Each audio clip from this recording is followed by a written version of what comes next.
The Red Star Raceway just outside maize farming town Delmas in Mpumalanga welcomed the 8th and final double race of the 2019 season as we welcome you to our exclusive coverage. I'm Arnold Getz.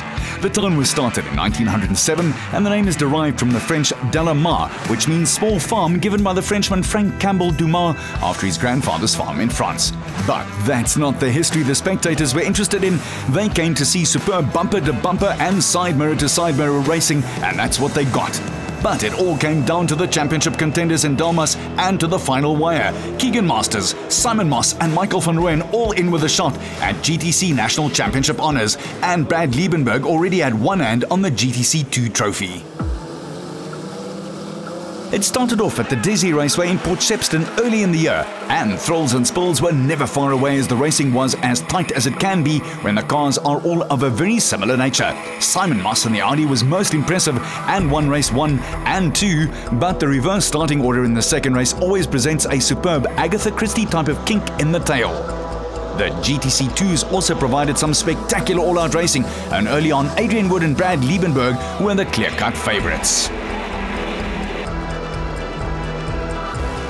To Port Elizabeth's Aldo Scobanti circuit and race series 2 with some troubles for the Audi team as Moss, winner of race 1, had to pit. The rest of them went at it hammer and tongs. Then Chop Sepuka unceremoniously went off in a biggie. But a happy Untitled hunting for a 12th national championship piloted his EPS Courier Services Beamer to a very popular win with an emphatic victory in race 2. Masters was a happy man too, and it was a good VW day as Paul Hill won for the first time in 2019 ahead of Charles Smallberger. At Pretoria's old and classic Swartkop circuit, the multi-skilled Robert Volk was pushing hard up front but got a little nudge that turned into a slow pas de deux, which the rest skillfully avoided. And that left Simon Moss with open tarmac ahead of him, as well as a checkered flag. Volk came through roaring back to take the second race in the reverse starting order, and the battle lines were drawn.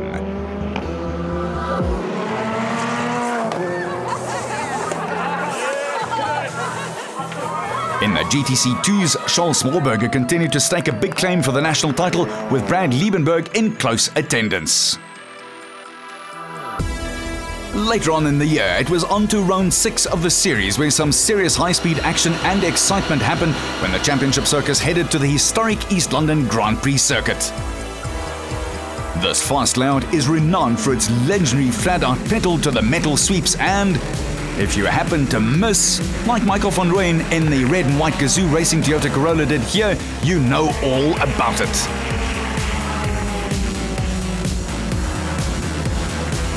Up front though, 19-year-old Masters took a go-to-woe victory at the end of the hard-fought 8-lapper. Smallberger was comfortably ahead in his Universal Healthcare Golf, with Liebenberg extending his championship lead, just holding off Wood. In race 2, it was a surprise as Chop Sepuka won in a tight contest. Van Rooyen, Rowe, Masters and Fourie went past the checkered flag, all within just 1.8 seconds of each other. A maiden victory then for the ever-popular Chop Sepuka in the Audi, while Liebenberg cemented his spot at the top with yet another victory, ahead of Paul Hill and Wood a distant third after a mistake on the last lap. The circus next hopped to Cape Town's Killarney International Raceway, and Simon Moss clinched yet another pole position and the Dunlop check. With just 2 rounds of the season still up in the air, the top 5 on the points table headed into the second to last round with a mere 20 points separating them all. Liebenberg held a healthy 31-point margin over his teammate Wood in GTC 2. Moss had a superb start and was lucky to have missed the shenanigans that went on behind him as KEAGAN Masters and Robert Volk did a little two-step, although who led, no one really knew. Liebenberg also went farming, and that opened up the GTC 2s. Up front, Moss celebrated win number 7 in the Audi, with Johan Fourie right behind him, keeping his championship hopes alive.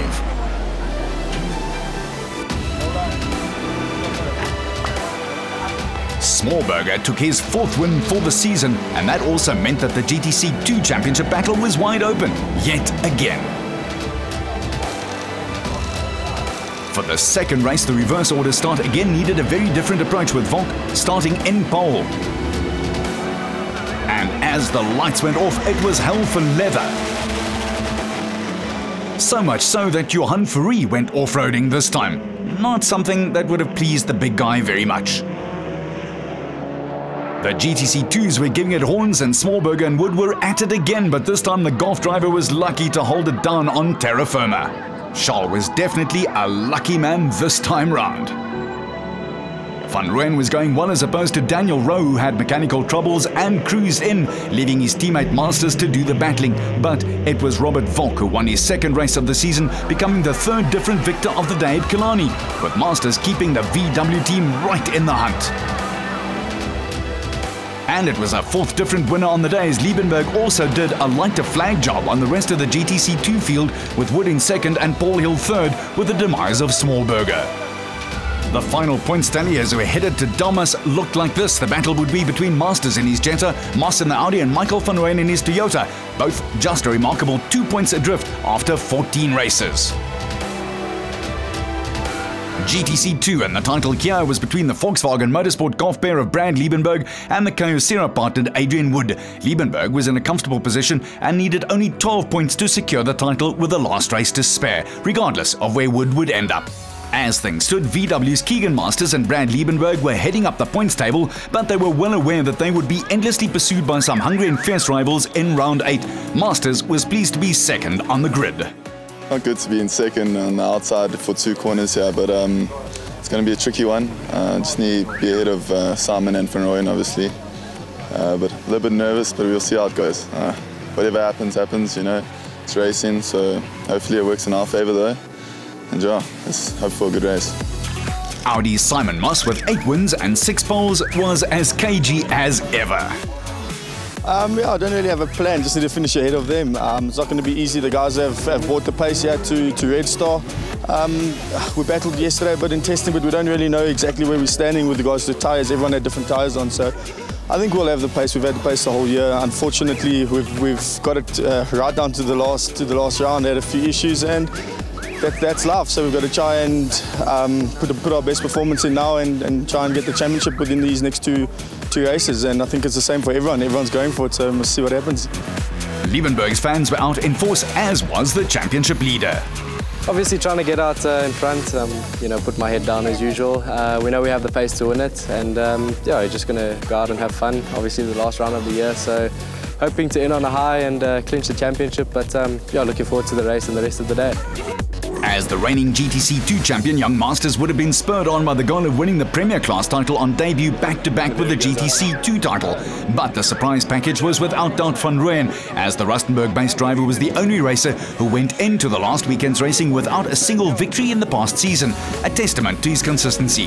The raceway features a balance of fast straights and 13 looping corners. It's a test for every manufacturer, mechanic, team principal and driver. Times plummeted at the end of the qualifying session, and Masters put his Jetta on the front row of the grid with the second fastest time to Volk. More importantly, he managed to out-qualify his main title rivals. Moss was surprisingly back in third with the Ferrari Beamer in fourth, while Daniel Rowe's fifth place forced main rival Van Rooyen down to 6th spot on the grid. And that left Chop Sepuka down in a lonely 7th.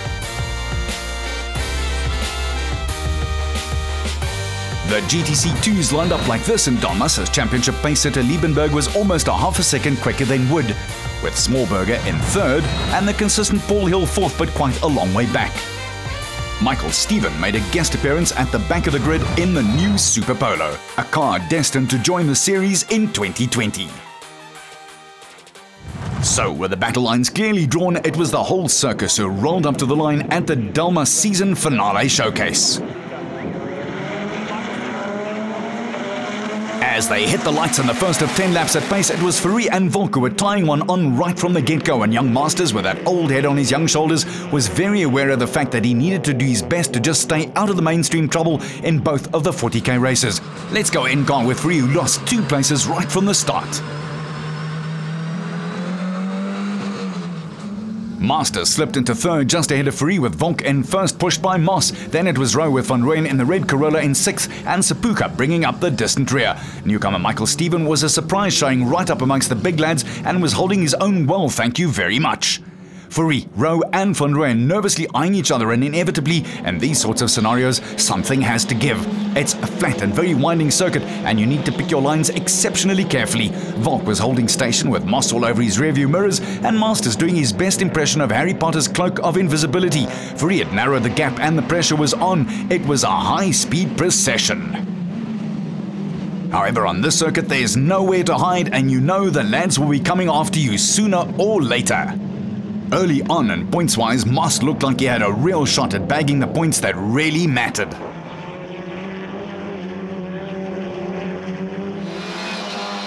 Masters had a ringside seat as Volk left the blacktop, screen left. And in a vain attempt to regain control, smacked Moss one almighty bang. That left the 19-year-old with oodles of open space right ahead of him. As a wheel went by, it also left two of his closest title challengers, Moss and Volk, out of race one, and that took a massive amount of pressure off the VW man. However, Fourie was still right back there, and the crash bang wallop up front concertina the whole field back together again. Fourie gave the leader a little friendly nudge, just so that he knew that he was there, okay? At the same time, Rowe could hold up Van Rooyen if it was necessary. Let's take another squiz at that one. Pole sitter Volk drifted wide, lost traction, and the right back rear end, and in a vain attempt to regain control, smacked Moss's Audi with an almighty bang which dislodged the left front wheel and almost careened Volk back into the oncoming traffic. It could have been ugly. From Moss's point of view, this is what happened.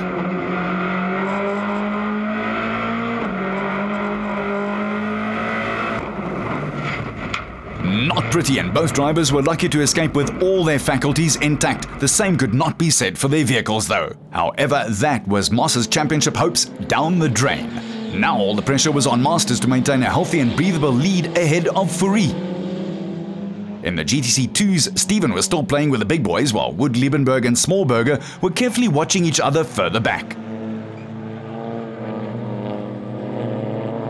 Then the safety car flags came out as the marshals and stewards cleared the mess left by the Volk-Moss come together. For a frustrating 5 laps, the car kept on going round and kept control of things until the two offending vehicles, who were presenting a danger right in the middle of the track, were whisked off, so no overtaking at this point. When the racers lined up for the restart, it was all back together again as the race resumed. Masters would have been slightly peeved at this, as Fourie could inch closer yet again, as could Van Rooyen to the second VW Jetta man, Rowe. Masters in full flow, a beautiful sight, and from here on in, the young man, barely out of his teenager years, would just have to steer clear of trouble. He got the jump on the veteran Fourie and kept it there.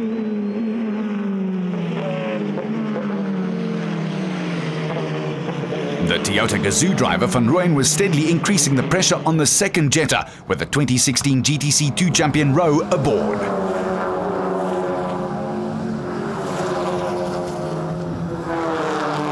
In those very same 2s, it was Adrian Wood who was setting the pace in the championship battle, albeit a long way back from Michael Stephen, who was still holding his own up front. Liebenberg and Smallberger were in close attendance. The Volkswagen Motorsport team wrapped up the GTC 2 manufacturer's title at round 7 of the Extreme Festival at Cape Town's Killarney circuit, but a major objective for the PE-based crew was to make it a double by taking the GTC manufacturer's championship for the country's premier circuit racing formula. After the Moss-Volk coming together, this looked like a done deal, but this is motor racing, and anything was still possible. Fourie losing a little bit of ground on Masters up front, while the Toyota Jetta battle for 3rd and 4th was becoming rather agitated. Rowe was yo-yoing away in a straight line, while Van Rooyen would close the gaps in the corners. An intriguing battle. Two distinct races had now developed, with the top 2 inching away and 3rd and 4th in their own battle of attrition. Rowe looked good when it was pedal to the metal, while the 38-year-old father of 2 Van Rooyen was keeping up his never-say-die attitude.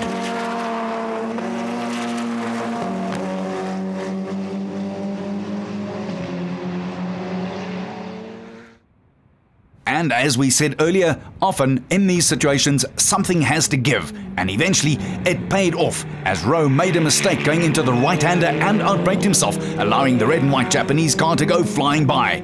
South African motor racing enthusiasts were introduced to the Global Touring Car Series in 2016. It features 2-litre turbo-powered racing cars with a common chassis, running gears, a single ECU to control performance, control tyres, suspension and other components.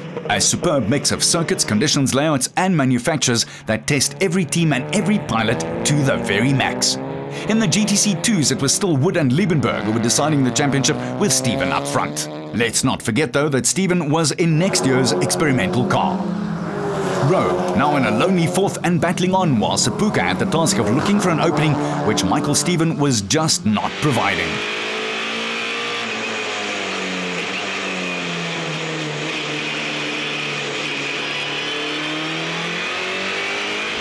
Masters piling on the speed and completely in control, while Fourie was now coming under fire from the Toyota Gazoo man Van Rooyen, who amazingly had not won in the last 4 years. So in his debut season, the Toyota team delivered a host of really good results and were in a position to challenge for the title, with a mathematical chance of Van Rooyen being able to take the title without even having a win to his name. But up front it was Masters who literally cruised home safely to win yet another one. Fourie was second and Van Rooyen third, while Michael Stephen shows some great pace in the new Polo Super Cup car. And right at the end of it all, mechanical gremlins for Rowe and Sepuka. Thanks to the efforts of Bradley Liebenberg and Adrian Wood, the VW team had wrapped up the GTC 2 manufacturer's title in the previous round, so all that remained was for Liebenberg to convert his dominance into the GTC 2 title, and finishing behind Wood, he managed to do that after taking second. A handsome victory for the 19-year-old prodigy, with Fourie back in second and the Gazoo driver in third. The GTC 2 result meant a championship title for Liebenberg despite some brave racing from Adrian Wood.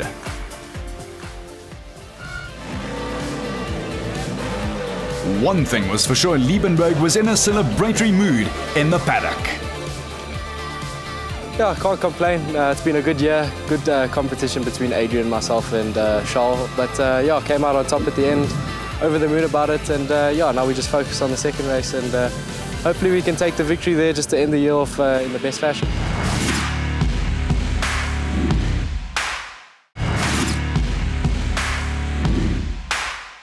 Back in Delmas at the Red Star Raceway in the pits was a buzz about that big coming together between Robert Volk and Simon Moss in the second to last race of the 2019 GTC season. Let's hear how Robert Volk saw it from his point of view. Clipped the grass, and as it swung back, yeah, ran back onto the circuit and clipped Simon accidentally, and yeah, that is unfortunately our race, has ripped the wheels off, and that is that. So unfortunate error, but yeah, it's one of those things. That's our day. It also looked like that would be Moss's day over. He went off the track, and as he came back on, he just connected me. I was minding my own business, but I suppose that's racing. What can you do? Had a great season so far, 8 victories, I think 6 poles. So clearly dominated the whole season, but it just didn't come together with the reverse grids and everything. But let's see what we can do for next year. We'll come back stronger and see what happens.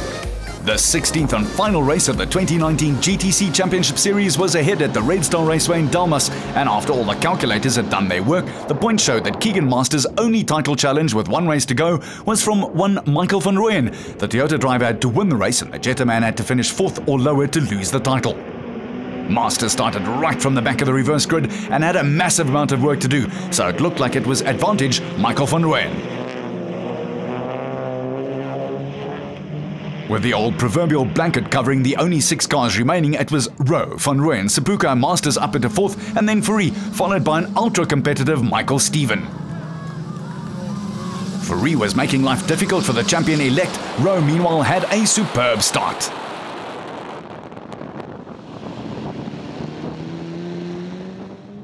It was clear that Van Rooyen was coming out hard and making a real fist of it, but Rowe, clearly under team orders, was making his car as wide as he possibly could to hold off the red and white danger. Meanwhile, Sepuka was proving tough to pass as well. On the reverse order, that makes things interesting to say the least. Fourie set his sights on the Audi all-power black and yellow and was ready to pull the trigger, but Chops wasn't going to let the veteran racer have it all his own way, and this meant that Masters was being held up behind this dice.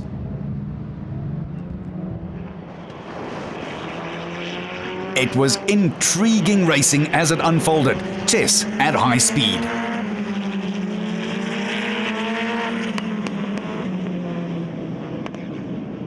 And up ahead, the two leaders were pulling away in the process. Rowe trying desperately to hold off Van Rooyen, who was in his own right desperately looking for a first win in more than 4 years. Mindful that he was helping his teammate secure the championship, Rowe, the son of VW team principal Mike Rowe, he was doing all he could. While Seppuku was still proving tough to pass, and it seemed as if his pit crew had done wonders with the car set up for race 2. Masters, meanwhile, could have been feeling the pressure, exactly 1 place away from the championship after 15 and a half races starting early in 2019. Rowe was doing a commendable job, but it seemed just a matter of time as Van Rooyen was looking and looking and looking for the right gap, place, speed and time.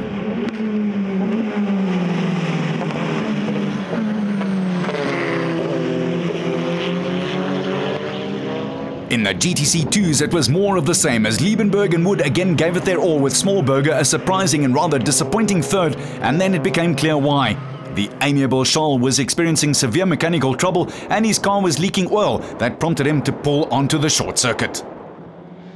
Up front, Seppuku still held up Masters while Fourie had slipped back to 5th, with Michael Steven doing a superb job.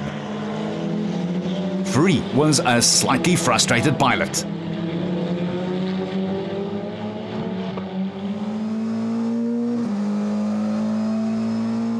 Talking frustrated, Van Rooyen showed some of it here as Rowe got onto the brakes a little heavy-footedly and got a smack for his troubles. That exposed Masters further back as the Gazoo driver went in pursuit of his first win in more than 48 months. And this incident also spurred Masters into action as he immediately increased the pressure on Seppuku in the Audi. And Fourie wasn't giving him any breathing space either.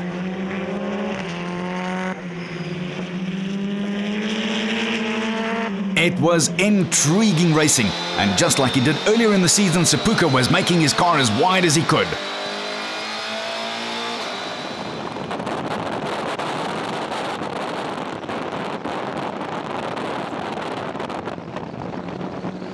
Let's take another look at that incident between Rowe and Van Rooyen. Rowe hard on the brakes, and Van Rooyen gives him a serious nudge. You can make up your own mind. Next up, it was Seppuku who felt the pressure and went off-roading, just enough to give his tyres a loss of traction when back on the tar, and Masters went past and into the championship winning place, but not for long. The racing here in the South African GTC Championship is as good as it gets anywhere, and Seppuku was not going to just lay down and die. No sir, he's a real fighter and proved it, forcing Masters to go wide and pick up some dirt in the rubber, Fourie the lucky recipient of the place lost.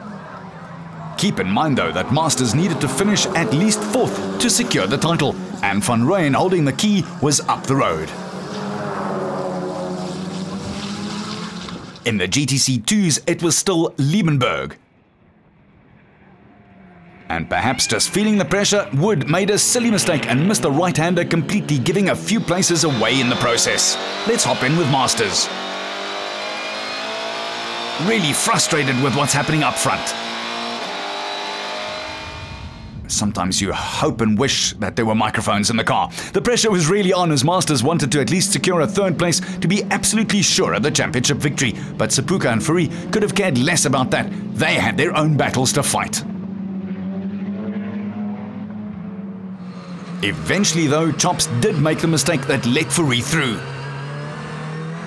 And even though he desperately tried to correct, he overcorrected, and it was sayonara, see you later. With the telltale signs of his earlier bumper bashing with Rowe in evidence, Van Rooyen was on his way to what would have been a very sweet-tasting victory, the first in 4 long years for the 38-year-old. Fourie's Beamer too showed the signs of a coming together, but he was free of the shackles and sprinting for home. Liebenberg was bringing it home too and was enjoying his feelings as the newly crowned GTC 2 champion. So Van Rooyen surged past Chop Seppuku at the start and quickly closed the gap to Volkswagen's Daniel Rowe. After a brief and intense tussle which resulted in that big bumper bash between the two, Van Rooyen edged the Jetta to streak to his maiden GTC victory in Delmas.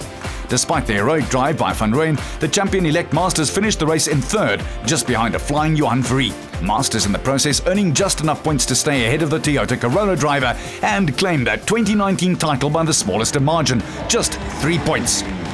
The two Jettas came home to rousing applause and salams from their pit crew.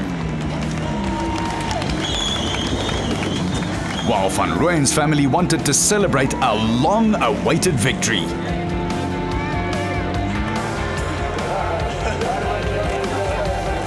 Just about as close as it can be, Masters, the outgoing GTC 2 champ, makes it the perfect progression to the big league with a championship win, while Johan Free could only rue what could have been, and despite 8 wins, Moss was just not good enough in the reverse order starts to capitalise. The GTC 2s, it was a 29-point win for Brandy Liebenberg over Adrian Woodward Smallberger third. All credit goes to Volkswagen Motorsport. They gave me this opportunity, Mark Rowe. There's no words to describe this. It's unbelievable. An unprecedented quadruple win for the VW 8.5 based outfit, and in 2020 there's a lot happening. But we've got new cars joining the category for GTC, and then of course GTC 2 will evolve into the Super Polo Cup class, where we saw the car race for the first time this weekend in Michael Stevens' hand. Beautiful little car, very, very fast little car as well, and we're looking forward to at least 10 to 12 of those as well. So we're looking up, so things are looking good for us. It's been tough, but we fought our way through, and we're looking forward to better things. The 2019 season has been a great one.